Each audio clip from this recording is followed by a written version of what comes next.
Hello, my name is Katie Fisher, and today I'm going to be talking about intercultural competency. I found this story about a young girl who faced discrimination through her disability. I'm going to tell you the story about Jennifer, what hate she went through, because how she was, what happened to the people who did this to her, and the aftermath of the situation.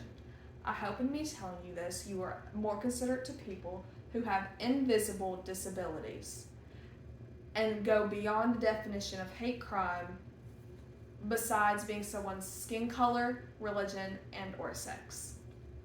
This is Jennifer's story. Jennifer was born with an intellectual disability and was 30 years old in Pennsylvania, but had the mind of a 14-year-old. She was a happy, outgoing woman and was finally about to move out of her own apartment. She went to a sleepover with 6 people, 3 males, 3 females. And this was the last her family saw of her. Over the next course of 2 days, she was tortured and humiliated. She was stomped to death. She was stomped on, beat on, her hair cut, nail polish painted all over her face. They forced her to eat awful things such as laundry detergent, oil, medicine, urine, and feces. Jennifer was then stabbed multiple times with a steak knife, her neck and wrist slit. She was choked to death with Christmas lights around her neck, thrown into a garbage can, and disposed of into a school parking lot. These are her 6 killers: Robert Master, Ricky Smyrns, Melvin Knight, Amber McDinger, Peggy Miller, and Angela Marinacci. After, all 6 suspects were charged between 30 and 80 years, depending on the person.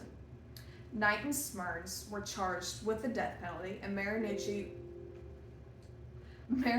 was charged with life without parole, but not death since she was technically 17 when this case happened.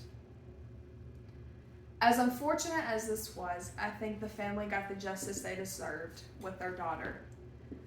We as people should show sympathy just because they do not fit into the stereotype in society standards. Everyone is different, and yet we put stereotypes on these people because they do not fit into these social standards. Cambridge Dictionary defines stereotype as a set of ideas that people have about what someone or something is like, especially an idea that is wrong. Making these wrong ideas sets us back in time. As people, we are supposed to be understanding and kind to another person when they don't fit into these standards. Being caring and sympathetic people helps us learn to understand and not let what happened to Jennifer happen to anybody else with disabilities. Thank you.